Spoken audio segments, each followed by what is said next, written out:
When an agent's been in the business for 40 years, they don't want to let go of this business they've created. There's exit plans that they don't just have to say goodbye to their business. And Lynn was the same exact person. We built a trust with each other that she was so comfortable letting go, and we created a system to allow her to get paid forever. You sold 128 last year. You're already at 100 plus this year in volume, about 42 million.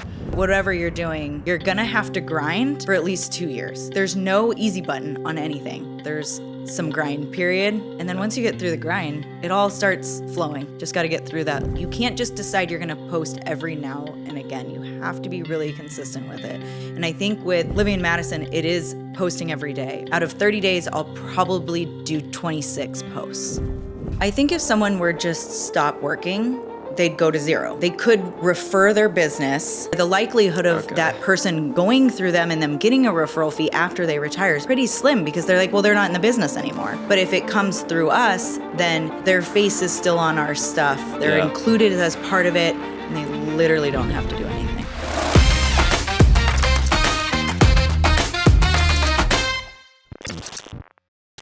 There's a lot of cool things that we could talk about. You sell easily 100 plus homes a year. You sold 128 last year. You're already at 100 plus this year in volume, about 42 million.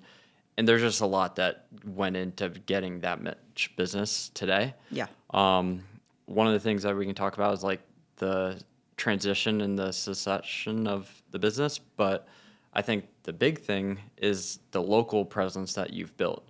So can you talk about like how that started and kind of your hangups around building that local Instagram? Yeah, it really was organic. I have a friend, Brandon, and he and I were chatting about, setting up these accounts, living in Madison. We kind of played with the names a little bit. And the first content for the first 10, 15, 20 posts were really just like reshares of local stuff. I personally am known in my community for going out a lot, like to dinners. I know a lot of business owners, and so my clients would reach out to me all the time asking for recommendations. And I seem to always be that person, and I was like, well, I could just create this page which would give people that information that they wanted, and it slowly just grew into more and more. Did you have like any hangups? Because the business was successful before that. And then transitioning into social media, there's sometimes like not everyone wants to do it. So just curious. It's a lot of time. I think it's a full-time job to do what I do now. And to build it was really time consuming because I worked all day. And then at like 11 o'clock, I need to post something. And it's really about consistency of posting every day.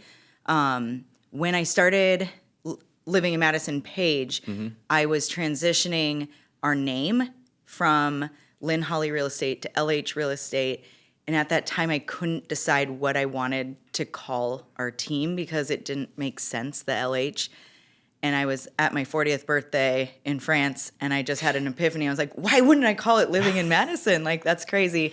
And so is the perfect timing of the page had been around for now a year, and we just decided to rebrand as Living in Madison. It was like, it was all meant to be. Yeah, and now you have like 20,000 followers. Yep. And I want to talk about like the story of how you built that.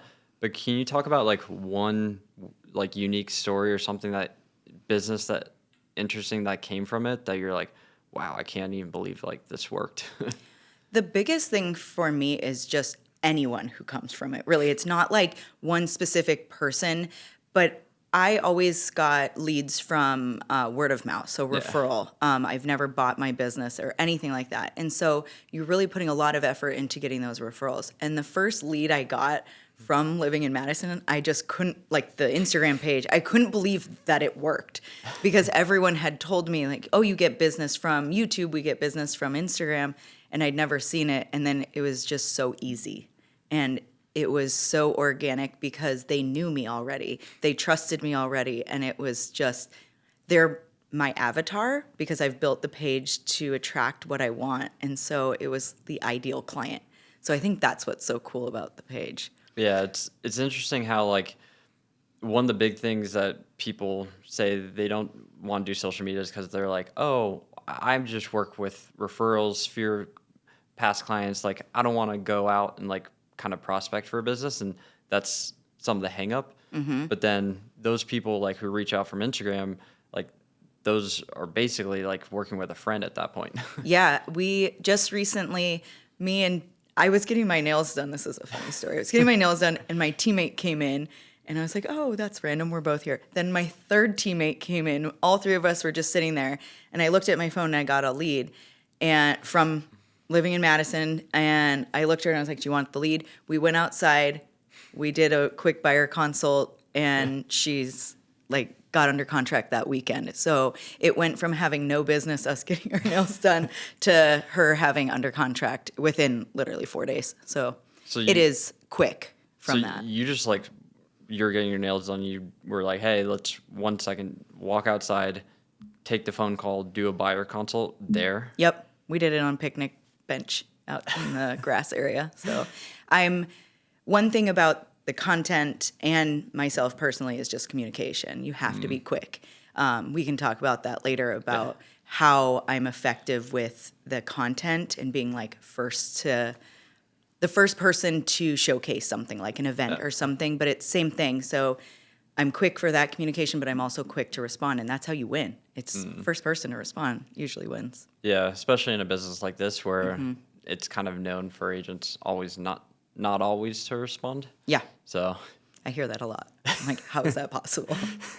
you're like, it's my business. Yeah, it doesn't take much to pick up your phone, right? Yeah, exactly. So for like a state of where the Instagram is now, like how many leads, if you had a rough guess, are you getting a month? So I would say roughly 8 to 10 on Nice. average, which is pretty great. Right now it's slower, it's August, but in the spring we were getting so many, and we relaunched our website too. So sometimes I'm like, is it coming from the website? Is it coming from Instagram? But I get DMs directly about 8 to 10. And what's the conversion look like on that? They're pretty much 100% because That's crazy. they've reached out to me. Sometimes I do polls. Like right now I have a poll. I went and looked at this place called Walk Your Plans. It's a new construction idea where your building plans get put on the ground, but in like life size, and so you can walk them. So I just did a post about that. Cool. It is cool. It's expensive. And then in my story, I said, are you thinking of building in 2026? And then the poll said, yes, but I'm looking for a builder. Yes, but I'm looking for a lot. Yes, I have no idea where to start. No, but I want to buy a house. I get so many leads that way because people click on the poll, and then I DM them and say, hey, let's meet next week and talk about whatever they had checked, yes or no. The polls are actually the best way for me to get leads. Yeah, I think Brandon and Kyle are big on those. Yes. I steal everything Brandon does, so don't put that on there either. No, he's been just such a great friend, mentor, everything. Like I owe literally my entire business to him because he just gave me all these ideas, and I said, well, let me try it here, and it works. So someone could just duplicate what he's doing in their own market center and be successful at it. Yeah, and we'll probably get into like some of that duplication. But doing 130 plus deals a year, 100 plus now this year, and you'll do probably 125 I'm to hoping 150. we'll do like 150 this year, or close with like 65 million is my goal. Yeah, and you're busy. Yes. So you have to be super intentional with your time. I'm sure you've thought through like, okay, here's how we should kind of maybe lay out at some degree the month between like the types of posts, what we post, how many polls we do. Have you thought through any of that? The only thing that I'm consistent on is 3 videos. So I'm a little different than some of the other people that we're similar to. Yeah. But I do a lot more of like walkthroughs of businesses, restaurants, and things like that. Some other people do more of like news posts or like talking head, or the 3 graphics behind them. I do those maybe once a month. I really focus on giving someone who is either from Madison and doesn't go out a lot, or someone coming to Madison an experience that now they know what it's like to actually live here. So every single reel that I do of a restaurant or a business is like a walkthrough tour, just like I would do for a home. Yeah. So I do 3 of those, and then I do A like a week? news post. No, it's just like 1, 2, 3. I post pretty much every day. Yeah. So there's times when I get burnt out. I'm just Yeah. not posting this today. But it's really 1, 2, 3, and then a news post. My news posts do so well. Like I just did one this morning that you guys did, and it is just cranking because so many people comment on it. And so that's the only thing I really do religiously is 1, 2, 3, and then a news. I like how it formats on my page. How it looks. Yep. And so I started doing that about a year ago. And so if I haven't done a news post in a while, it's an easy post for me, so I don't have to like edit, so. So how do you have time to do the like local posts? I don't. No.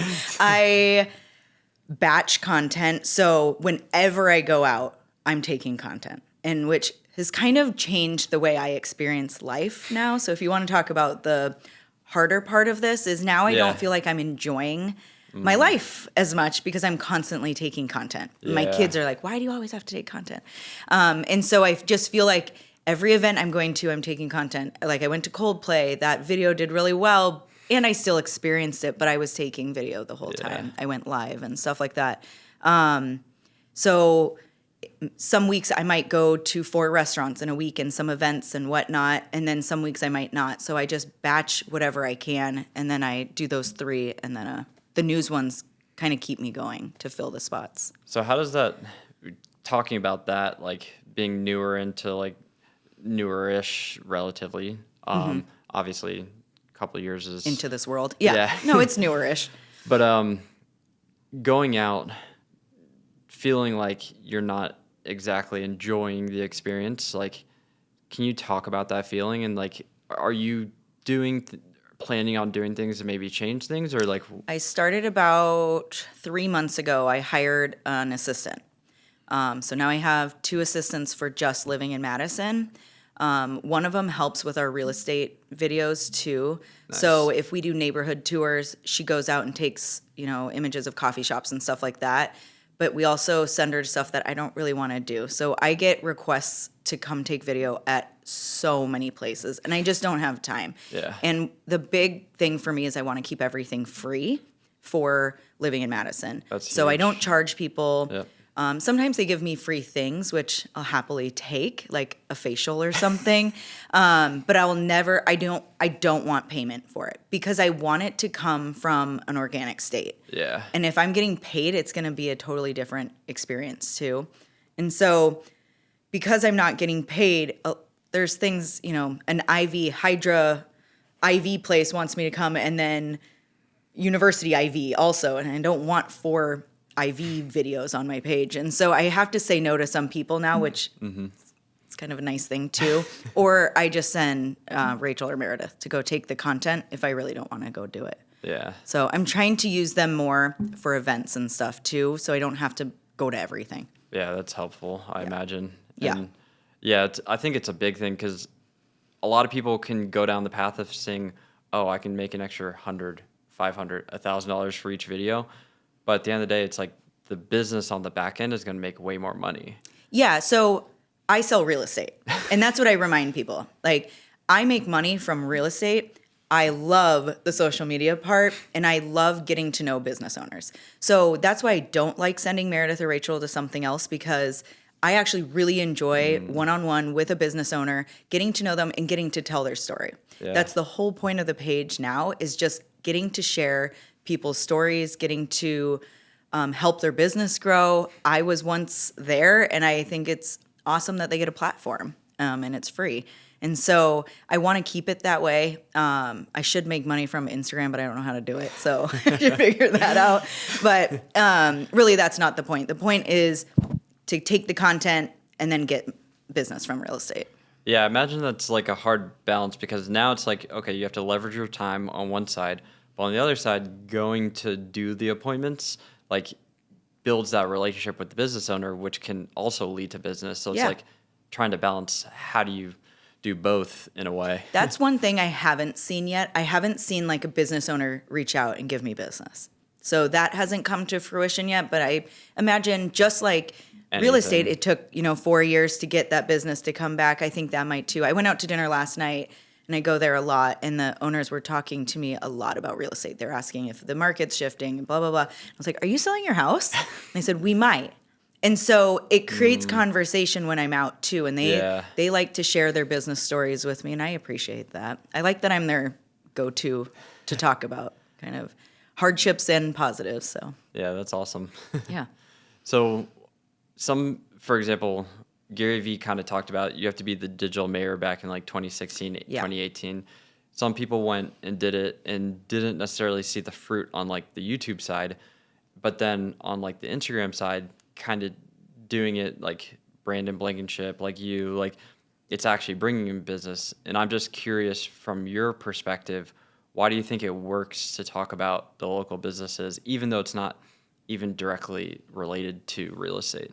So I was thinking a lot about what I'm even going to talk about tomorrow. And really what I've realized is I'm just giving people perspective of what it's like to live here. So meeting a business owner makes you feel like you have a community instantly. So I could be in Chicago, I see this person and I'm like, wow, they look really nice, or that's a great store, or that's a great event. And so I'm giving someone a little glimpse into what Madison really truly feels like. And that's how I try to do my posts. And that's why I will not let anyone else do my videos, because I want to have the same perspective over and over again. And I just met with someone from Chicago. They're moving to Madison. They found me from living in Madison. And that was the nicest thing to hear was, she's been following the page for a year and she feels like she already knows the area. What a compliment. Yeah, that's because huge. I gave her that perspective and made her feel like it's a really great place to live. And I think when you can meet the business owners, you're just getting more and more community. Oh yeah. Is there like a surprising post of like how big it went viral or like did well? I know that doesn't translate to business, but yeah, no, Coldplay was crazy. And we can talk about that a little bit because it's an event. yeah. So when I go to an event, I try to go, if it's a Friday, Saturday, Sunday thing, I will go Friday.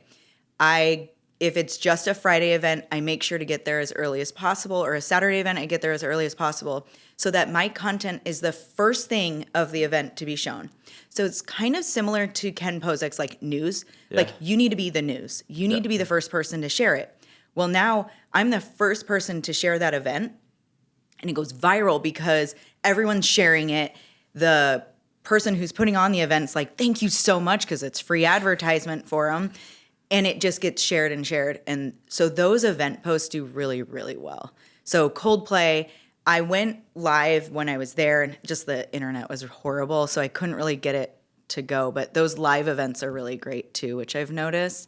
My son said because I have 50 followers on YouTube now that I can go live on YouTube. It's like, I don't know. But so Coldplay, I stayed up till 1:30 in the morning after the concert to post it. And that's the crazy part. Like, that's where I'm a little insane. But I know the importance of getting it posted that night versus tomorrow. Because everyone's going to post on TikTok tomorrow. And they're already going to see it. But mine had already been shared, 16,000 times at that point. So it has like 100 and...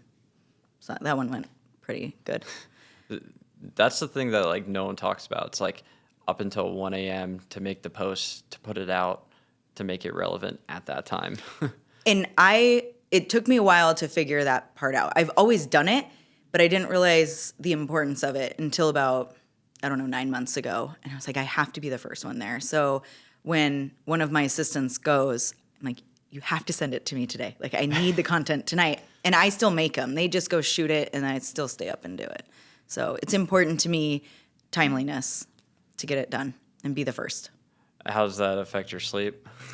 I don't sleep a lot. Like I told you, I slept 4 hours last night. So I try to get 6 to 7 hours a night. Most of the time, I'm not staying up too late. It's only event stuff Just that events. I'm trying Nice. to stay up and do.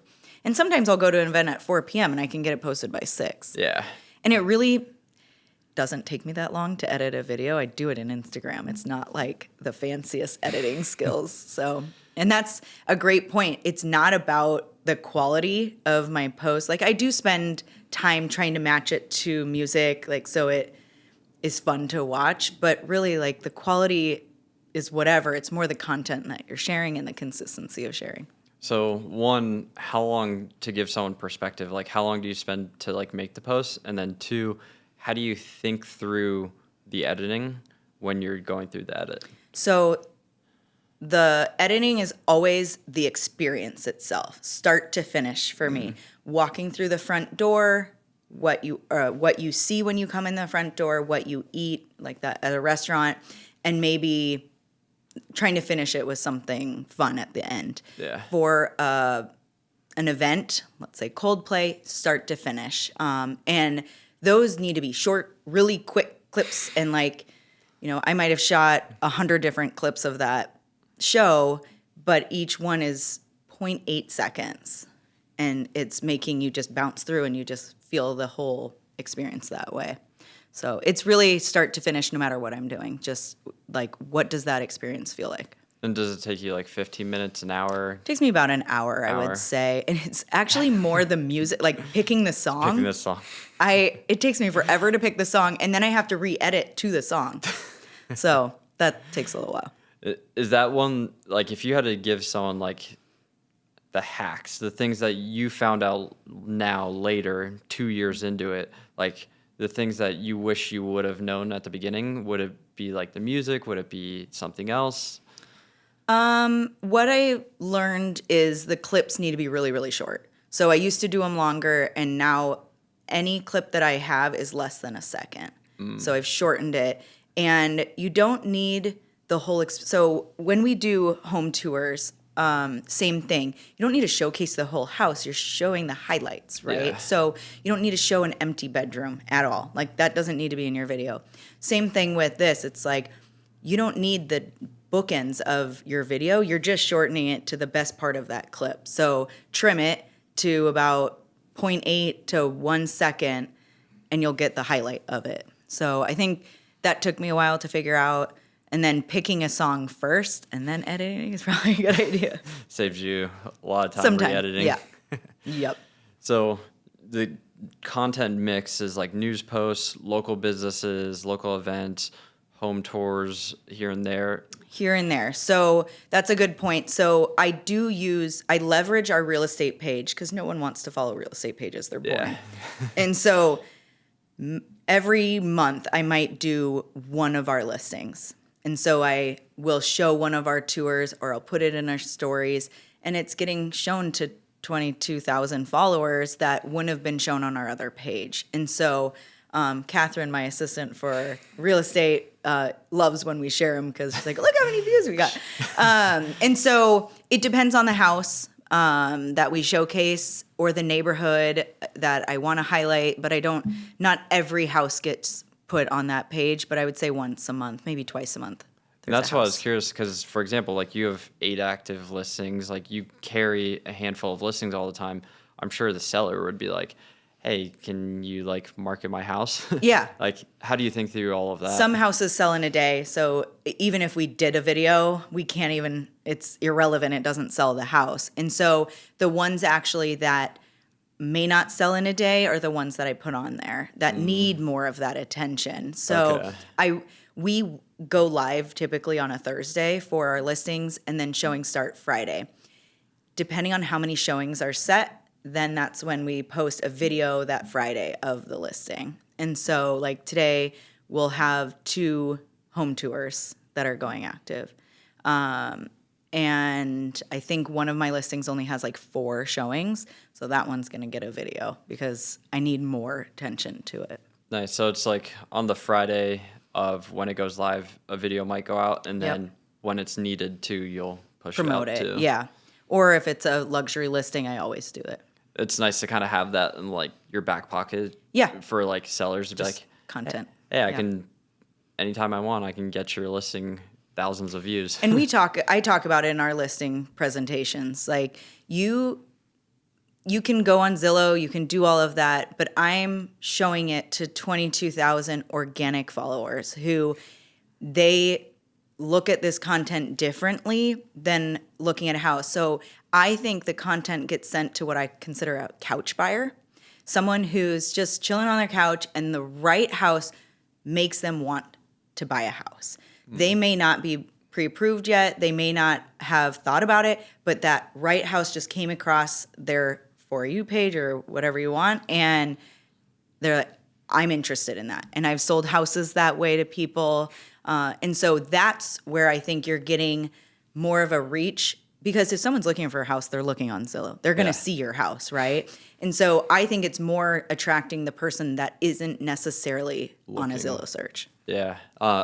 We had someone who kind of showed Brandon a little bit some of his like green screen stuff, Austin Clark, and he did that on like YouTube, and he talked about that. It's like when you put the video up, you're not always trying to get the active person, and he sold San Francisco, different price point, $5 million listing from it. That's nice.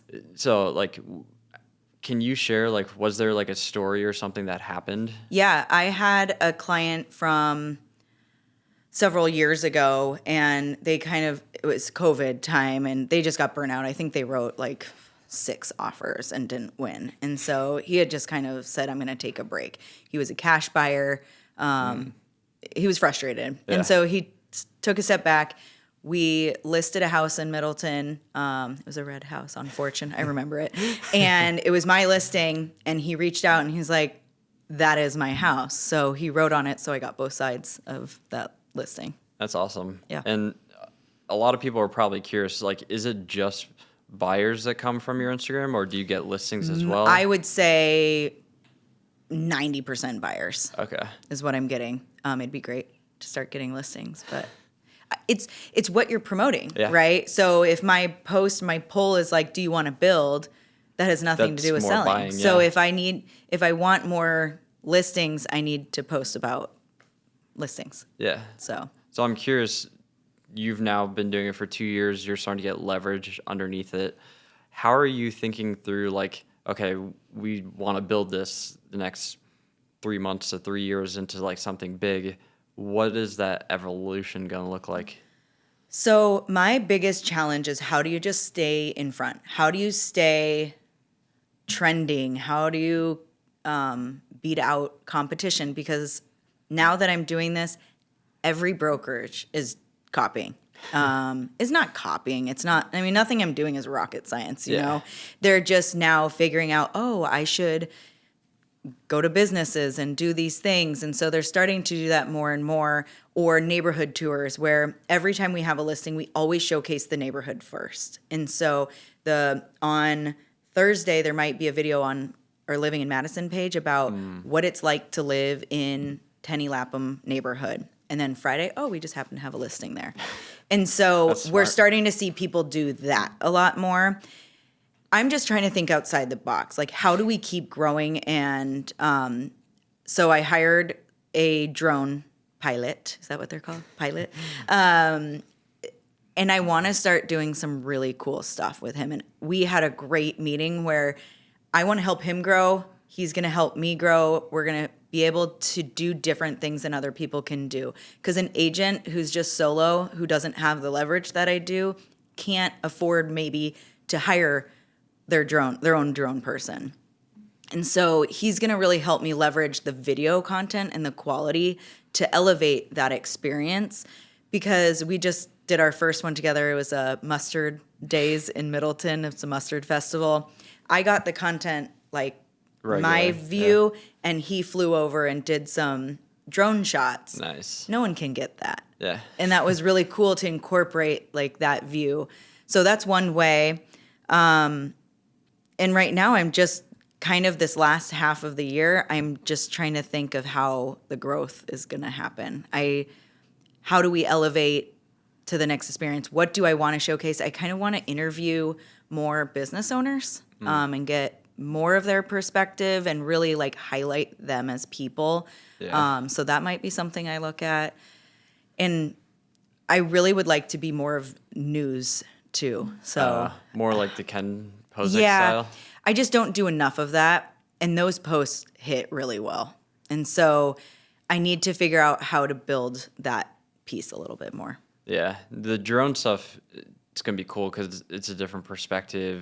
It gives you different shots. Like, I know Brandon Blankenship, he uses the drone for a lot of like faceless reels too. Yep. It becomes B-roll for other things as well. And it's kind of cool. Like, so the interviewing, are you thinking of like just making that like a series, or are you thinking of? I think so. I just need to think of how can I be different? And so that's one idea I had, was just get more involved with the community, to showcase people a little bit more.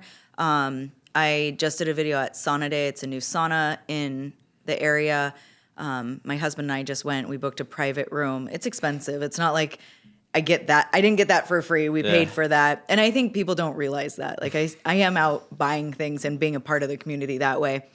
The owner reached out to say thank you, and my son was sitting next to me. He said, "That's interest, Mom."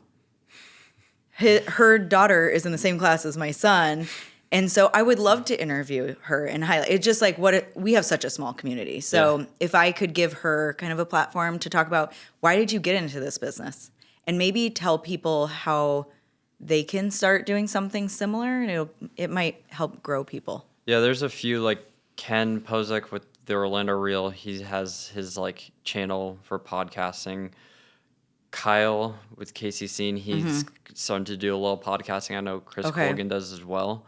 But there's someone in Tampa who's not even, I think, an agent anymore. He might be a broker, but it's called Tampa Bay Developer. Okay. And he just interviews a lot of people within government, development, etc. And it's gone massive. It's kind of cool. So maybe it's podcasting. I'm getting used to being on screen. So that's a big thing of my page, is I am not on that thing very much. My face does not get put on it. I'm starting to do it more because I know it's important. But I've started to do more podcasts. I've been interviewed like probably 5 or 6 times this year, which is cool. Awesome. Yeah. And so that is something I've considered. And that would be just another, having YouTube, having a podcast, having the page. It builds kind of an empire of information. So I used to think growing on YouTube was hard until I learned the game of YouTube. Now we manage over 30 of the top real estate channels from 0 to 50,000 subscribers, and they each generate over $250,000 in extra GCI every single year. And here's the one thing that I learned. YouTube is not a video quality game, it's a packaging game, meaning it's all about the topics and how you package them. That's why we send the top 10 highest performing outlier videos every single week in our newsletter. We track over 150 of the top real estate channels across the country and way more outside the industry to give you the 10 highest performing outlier videos every single week to inspire your next video. So if you want 10 free ideas every single week sent to your inbox, click the link in the description below and join the Breaking and Building Leaders newsletter and join over 7,000 agents who get the 10 best outlier videos sent directly to their inbox every single week to inspire their next video. Join the newsletter today. It's completely for free. I assume you're probably a little like me of why I do podcasting is like, I'm not the one necessarily who loves talking face to camera, like talking with people. Yeah. So that might be like a nice switch up where it's like you can talk to the person. It's a more natural state for you too. Yep. And I'm really comfortable talking to people when I'm out and about. But the second you put that camera up, I'm like, ah. Did you freeze? Yeah. I was in theater growing up, so you'd think I'd love it. But in theater, you can't see anybody because it's dark. And so I've just never been a public speaker. I don't like it. So. Which is funny because like tomorrow you're going to speak. Yeah, and I'm a little nervous about that. So. But it's also a panel too. It is. Yeah, it's not like Amanda's speaking for like 10 minutes by herself. That's crazy.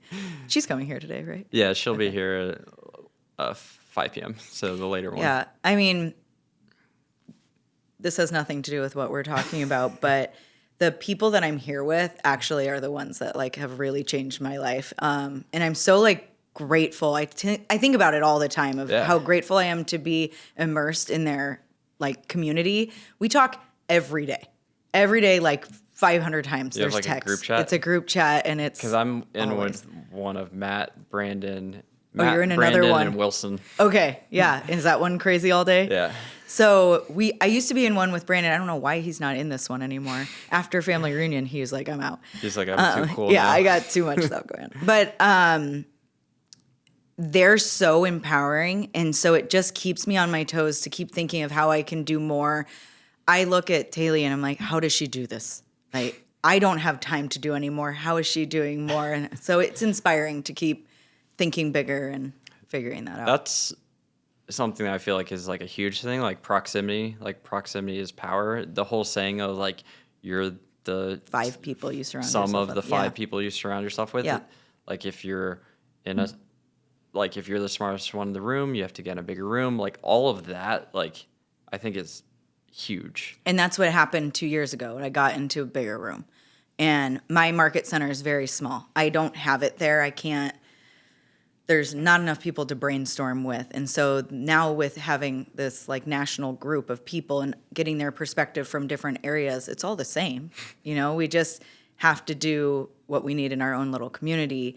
But we all do about, well, I don't think everyone does 50 million, but I think we're all pretty Close, much there. yeah. And we all have teams. And so we're not even talking about production. We're talking about team stuff and life stuff and balancing, and it's just really helpful. Yeah, and I imagine because I should say me, Matt, and Wilson, Brandon just hired his first like EA. Yeah. So you probably saw the evolution of that. It's like Brandon complaining like I have no time. And like, how do you think through that, the leverage piece, like getting more time back? Because that's one of the biggest aspects of like just being able to do a lot of this media stuff too. Yeah, and I think I've always had a team. So I joined a team. Lynn owned it. I was her buyer's agent for 3 years, and I built her buyer's agents. So it was me, and then I hired showing partners and whatnot. And then I got to a point where I was either going to go on my own, and Lynn could feel that, and she wanted to retire, and so we became partners. I was 100% in charge of the team part. And so I was hiring, firing, doing all of that. At one point, we were 10 people. That was great, but it was A lot. A lot. And so then Lynn retired. She's now on my team, which is so funny. And now how many are we? I just hired someone. So we have 4 agents plus Lynn. So we're 5. We have 2 admin, and then I have 2 admin for The media side. The media side. And so we're back to 10 basically, but Just structured differently, but it's leveraged Yeah. now. And so I've been really lucky because I was shown kind of how to do it. And then now I've just maintained that, and I've always had leverage. I've never not had a TC. So I don't know what it's like to have to do all of that on my own, which is nice. But I don't know how Brandon does what he's doing. Like, he needs leverage so much. And so the real estate side, it's a machine. It's got systems. I know what I'm doing there. So it's applying that to this side too. I'm just not ready to let go. So the hardest thing for people to do is to let go of their buyers, to leverage. That's so easy for me to do. I have no problem doing that. I don't want someone to do my editing. I don't want someone to take my content all the way. And I want to be the one that posts it. So at some point I got to let go. Yeah, I think that's the same place Brandon is. He's generally creating still a lot of his posts, probably 51%. Yeah, he's a VA for it. He's got a VA. Yeah. And then she's not a VA anymore. Or what was it? He quit, and now Brandon hired them full time. Full time. Yeah. So if you're going to talk to someone who's like, okay, I'm really busy, I know I need leverage. How do I kind of think through like where to put that and like who to hire? Real estate? Maybe on both. Both? Yeah. I knew I needed leverage for living in Madison when I just couldn't make it to everything. Because in the spring, I'm selling so many houses, I don't have time to have a life. Like, I really don't. I call it my tax season. I used to be in tax. So from February to April, it's grind time, and I'm okay with not having a life outside of that because it's only a couple months where you just have to work really hard. Yeah.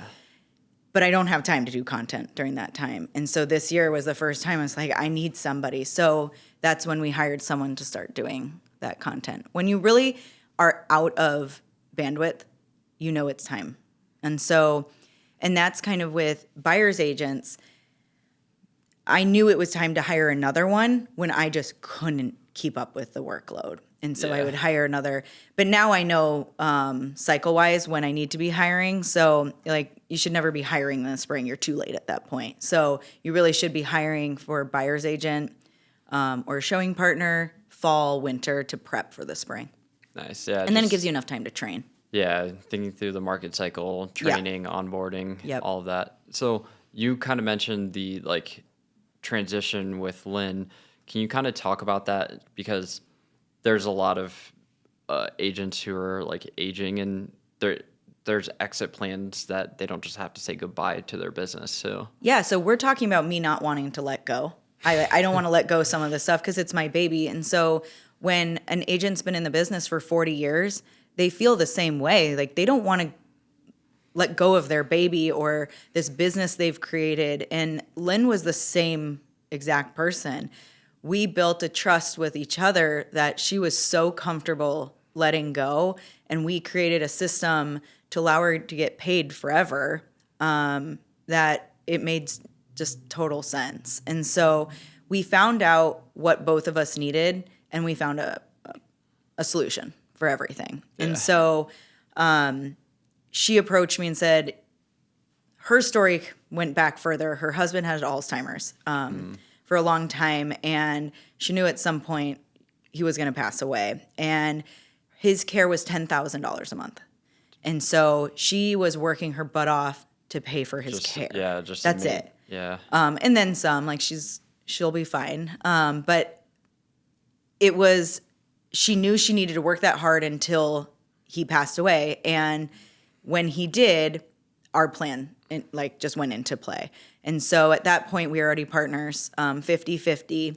And I gave her solutions to say, next year, you will only get 25%, but you'll get a little bit of off the top of whatever we make profit. And then after that, we did referral fees on anything that she gives. Okay. Go ahead. I was going to say, so kind of like distributions. A little bit. Yep. Yeah. So when we were phasing in and so I phased in 1 year, we 50-50'd, and then she phased out. So it was a 3-year plan. So it's not like it happened overnight. Yeah. And it took a lot of trust in each other. We met with attorneys. We did everything the right way, but I trust her and she trusts me that we're not going to screw each other over. And so we kind of had to have a little faith in that too. But, and to this day, even if I know in my heart that something came from Lynn, I still pay her on it because she deserves that. Yeah. And we don't have a written agreement anymore of like what she's going to get paid out. I just know what came from her and what didn't. So. Yeah. And you're just doing what's right. What's right. You always need to do the right thing. And I think that's why we were a good partner to each other. And I think I would be happy to do it again with another agent that wants to phase out. It's just sitting down, figuring out their plan, what they really want, if they really want to retire or if they just want to be a part of the team. Because I have so much leverage with my team that they may not know what that feels like to have all that support. And so really we could introduce a retiring agent who just wants more leverage, and we can give them that tomorrow. You know, that doesn't require anything. Then it's coming up with a plan of how they actually retire, which could take a couple of years. Yeah, I was curious with because that's not an easy transition in your first time going through it. So I'm sure you learned a lot in that 3 years of how to smooth that transition. What'd you learn from that? This is probably the trend of what I'm talking about, but communication. So just being really transparent, and if there was anything in question, it's just talking about it immediately. I'm not one to be scared to talk about anything difficult. Like, I don't mind difficult conversations, and they don't have to be difficult if you nip them in the butt quickly. Yep. And so I think with Lynn and I, if anything came up, we just discussed it. And my question to her was always, what do you think is fair? And I think when you ask someone that, they sit and they think about both sides instead of just coming from it as like a selfish thing. Like, well, I should be making 50% off of this. Then they think about it and they're like, well, I think this would make me feel comfortable. And you just have a discussion. And so I think that's what we had a couple times where it was sticky of like where the business came from, and we just worked through them. Yeah. conversation. That's good. Conversation, communication solves a lot of things. Yep, always. So for someone who might be like, okay, what does this look like for me, like financially? Like if I want to like exit my business or retire, roughly speaking, you don't have to give like exact, but Yeah. just like, what does it look like to them if they're like, okay, I want to like leave the business, but still make some as I'm transitioning out and stuff? I think if someone were just stop working, they'd go to zero, right? They could refer their business. So let's say you were working with John Smith and he's retiring, and you reach out to John Smith and he's like, well, I'm not working anymore, but you could go work. I could refer you to Mari. Yeah. They might say, well, I wanted to work with you, John Smith. Like, okay, fine. And they come to me. But it's a weird kind of transition. So instead of just losing your business entirely and going to zero, or maybe getting a referral fee every once in a while, I am taking over that database and nurturing it, just like I am myself. And everyone is tagged to John Smith, who I'm nurturing for them. You know, we send out newsletters once a month. We do client events 4 times a year. They're getting all of our structure and our systems. And that's what I'm talking about. They could just literally dump their database into ours. And then if they buy, they get a referral fee. Where the likelihood of that person going through them and them getting a referral fee after they retire is pretty slim, because they're like, well, they're not in the business anymore. Yeah. But if it comes through us, then their face is still on our stuff. They're included as part of it, and they literally don't have to do anything. That's awesome. So it's kind of like a mix of like co-branding in a way for them. Yeah. And that's really what Lynn and I did when we did that in and out thing. Like, it was always Lynn's face on everything. And then that year we put my face on stuff more, and then we took Lynn's face off of everything. And then we rebranded to Living in Madison, which really helped also. Is this something that you had to like learn from someone else? Did you have to kind of like We figured figure it it out out on the way? We just figured it out. We read a book called The Golden Handoff. It's like this thin. It's so small. But it does give you some ideas of how to do it. But I think it really was just us like sitting down and saying, well, what does this plan kind of look like? And now that we've done it, it just seems so easy to duplicate again. I just need to duplicate it. It's like, what's more important? Trying to get a retiree's business, doing Living Madison. This is when you start going, what do I focus on? There's so many business models. Which one do I want to play with? Yes. And I like that about myself, because if I put my mind to it, I will do it. If I set a goal, I'm going to do it. But it's just determining which goal is the right one. Do you have an email database, but you struggle staying consistent with your email marketing? Email marketing is still one of the most under-leveraged marketing platforms, yet it has the highest return on investment. For every dollar you spend, you get 36-to-1 ROI. So if you want to profit more from your marketing, you need a local email newsletter. So that's why we created the local email newsletter playbook that breaks down Ryan Snaden's entire Naptown Scoop playbook and how he built it from 0 to 30,000 email subscribers and makes over $320,000 every single year. It breaks down his entire strategy, and not just for his local newsletter, but also how he grew the media company to over $500,000 every single year. It goes through his content strategy, how he grew. It goes through his entire team, how he hires, his monetization, everything. So if you want the $320,000 local email newsletter playbook, click the link in the description below. Download it now. It's completely free. It has over 21 pages behind how he built his entire media company. So click the link in the description and download now. Curiously, I'll want to talk business models in a second, but what systems and stuff do you think were pretty instrumental to put in place, like the newsletter, events? Just curious if there's like systems, software, people, etc. Yeah, anything we use. So before Living in Madison, we did 4 client events a year, and we always talked about how we built our clients through our community. You know, so I've been doing this really the same, but we love client events because it gets us in front of people. I love talking to people. I don't have time to call everyone every day. I'm not someone who picks up the phone and calls people and does that Yeah. lead gen time. I'm just not. I would rather make content, go out and see people, take people to restaurants like friends. That's how I nurture my people. And so doing client prefer events, that too. yeah, it's more fun. More fun. It's more authentic, really. If I pick up the phone and call you, you are going to say, why the heck are you calling me? Because that's not what I do. Yeah. Even my friends, I don't really pick up the phone and call. I'd rather go out to dinner with them. I'm pretty bad at that too. Yeah. I mean, I care about them. I think about them. I'll text every once in a while, but I just don't pick up my phone. And so client events were really our big thing. We put a lot of money into that, fun things. Yeah. We did a big launch party for Living in Madison and Nice. at a sushi restaurant. That was really cool. But newsletter we do once a month. That Catherine has taken over. She does a really good job. We changed it 2 years ago, maybe 3 years ago, where someone had sent a newsletter. I forget the guy's name, but at the end it said what I'm reading, what I'm watching. Tim Ferriss. Nope. 4 Bullet Friday. No, he's got dark hair. Anyway, so I love that. And I was like, I love that he's sharing. And I clicked on stuff that he had shared. So we started doing that. And so now our newsletter is really like what we did in the community this month, the fun things we did, what we're eating, what we're reading.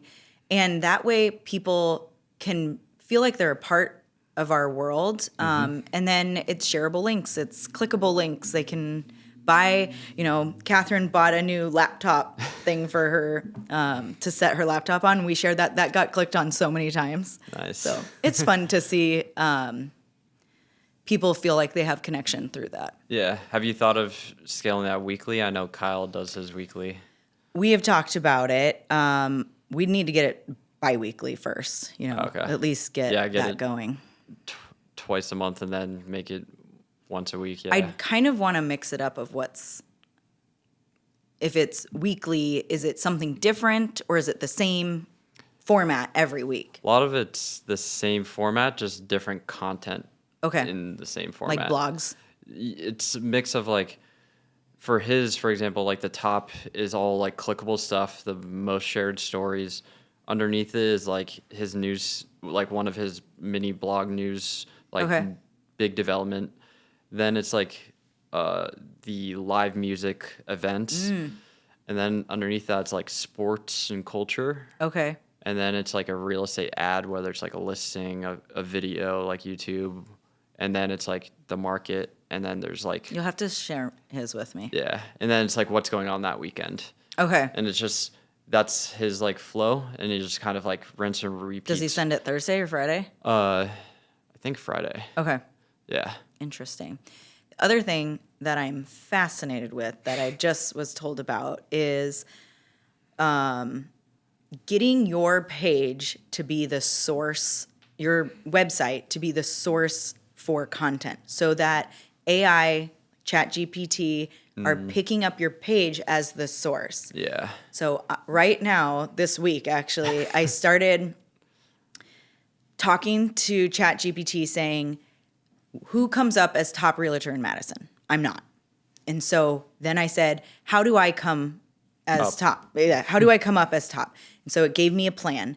So we didn't have a blog on our website. So we've added a blog. And now my assistant is doing blogs that ChatGPT is curating for me Nice. to be like, just like the YouTube videos we Yeah. do. So it's going to be the exact same thing of like, here's our top neighborhoods. And then we'll do charts and things so that we get quoted as the source so ChatGPT will pick it up. It's fascinating to me because it's like, duh, this all makes sense. But someone was talking about it and I just said, well, let me see what comes up. And now I'm totally invested in this. So again, another avenue. So are you kind of thinking of this when you think of like, okay, Living in Madison is the media company. Let me build this as like a media company with different sources, kind of like the Ken Posick, the Orlando Reel. Like, how are you thinking of all of that when you're like, okay, maybe I'm going to build this like media brand next to like the real estate company? I don't really think like that because I don't think of myself as a media person. I sell real estate, right? Yeah. And so it would be awesome maybe to even incorporate somebody else into that world who maybe knows more of it and wants to take that on. I just don't have the bandwidth to do it all. So that would be one way to grow, is to level that up by expanding with somebody else. So for you, it's kind of like, let me just build out the avenues to just bring in business and what those look like. Cool, great. But it's not like I don't need to build a 30-person support staff under the media team. I mean, that sounds really, I sit back sometimes and I'm like, what is your plan? And that's a really hard question right now. Question. Yes. So a coach I use is Jordan Freed, and we met 2 weeks ago. I just hired him for like a 1 hour because I need some reflection time. And so we're talking again next. Do you talk to Jordan? Not Jordan, but like else. I've used similar people, like a media person who is a CEO of a media company. Oh, okay. Paid for his time for an hour, asked a lot of questions. Yeah, and so we're doing a follow-up next week to figure out what is the plan, because I kind of fly by the seat of my pants a lot. And so I have real estate plans and goals, but how am I incorporating all of it? What do I want in theory? I would like to stop working at some point, so if to do that, I can build a bigger system. Yep. And so what does that look like?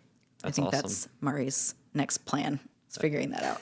Well, I'm excited to watch. If people want to like watch what you're doing or like reach out to you or anything, where should they go? They can go social media, Living in Madison, on Instagram, YouTube, Living in Madison. They're all the same handle. We make it easy for you. So. Awesome. Or email Mari@livinginmadison.com. Awesome. Few quick questions. If you had to take the pie of like your marketing lead gen, like where all the business comes from, and just like rough number guesstimate it, like where do the percentages come from? We get a lot of business from agent referrals, not Keller Williams specific. I've had a lot of people on my team who no longer sell real estate. So they've left the team and they hang their hat elsewhere. They end up sending me a lot of their business. So I have quite a few avenues where that's the case. And then my sphere is large. I get a lot of business from my sphere. I would say that's at least 50%. Now we're probably 25% social media, our website, that avenue. Nice. And that probably takes up most of it. That's awesome. And if you had to look at everything that you spent money on in real estate and say, like, this is a bad investment, I learned from it, this is a good investment, what would you say? I think investing everything in social media has been really great. We started YouTube this year. I was looking actually at our P&L this year, and I just like to figure out if we're on the same track. And our biggest increase this year was transaction coordinator increase, because we're just doing more deals. So that's gone up, and then YouTube. Nice. So I think it's a great investment. We haven't had a lead from YouTube yet, but we will. I'm determined to get there. So, but I think what I wouldn't spend money on,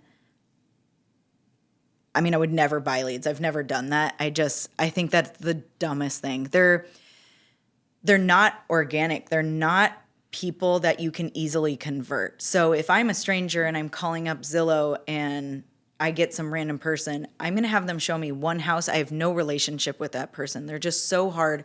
And there's people who do it at a really high level, and it's good for them. But I am so much more relationship based that I would much rather sit on a corner talking to every person that walks by and get a lead that way. Yeah. Because that's a better use of my time. Yeah, so, more authentic to you. Well, and I got all my business from open houses. My first 3 years, I grew a huge book of business just from open houses. So now all those people have sold, they've told their friends, and it's worked really well. That's awesome. And if you were to say like one piece of advice to someone who wants to kind of take their business to the next level, what would you say? I don't want to tell them what to do, but whatever you decide on, be consistent. So don't spread yourself thin over. So if you're going to do social media, you have to do it. And so I tell my team that too. You can't just decide you're going to post every now and again. You have to be really consistent with it. And I think with Living in Madison, it is posting every day, or I might do out of 30 days, I'll probably do 26 posts. And I'm not posting twice a day. It's just every day around the same time, getting the same content. And if someone's new or wants to figure something out, I mean, for real estate, I would tell them to do open houses. I just think that's the surefire way to find ready and willing people. But I think there's people who don't want to put in a lot of effort. And so maybe social media is what you want to do because you can hide behind the screen and kind of do it that way. But whatever you're doing, you're going to have to grind for at least 2 years. Like there's no easy button on anything. And I think that's what a lot of new agents don't realize is there's some grind period. And then once you get through the grind, it all starts flowing. So just got to get through that. I think everything probably takes about 2 years Yeah, to that's figure it out. great advice. So, last question is, you're kind of leaving the business. Let's say everything disappears, everything that you built is gone, and you could give your family, friends, everything kind of like one advice on like what leadership is to you. What would you say?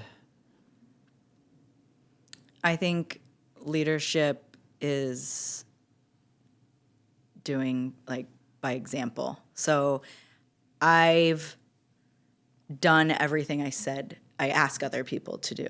I will never ask someone to do something that I wouldn't be willing to do myself. So I think leadership is inspiring people. I think it's motivating them to be a better version of themselves. And I do that by showing them by example. So with my team, they appreciate that I'm still grinding pretty hard. So I probably work harder than everybody. I want them to know that it's not just me giving out leads. I'm still out there doing it and showing them how to do it.